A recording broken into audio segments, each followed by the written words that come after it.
Siunčiame Lietuvai širdelę. Bandymui atlikti naudojame foliją, markerį ir indą su vandeniu.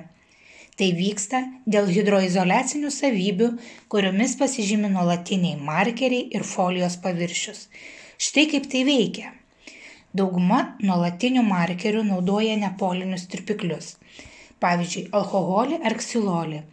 Todėl jų rašalas neprasiskverbia į folijos paviršių, o lieka ant jo kaip plonas sluoksnis.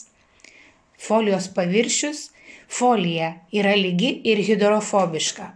Todėl rašalas lengvai prilimpa, bet neprasiskverbia į vidų. Vandens poveikis.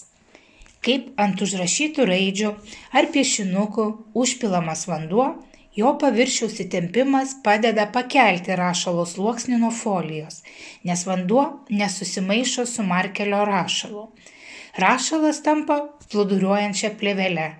Šitą plūduriuojančią plėvelę mes galime perkelti ant kokio nors kito daikto, pavyzdžiui, popieriaus, stiklo ar rankos, kaip mes atlikome bandyme.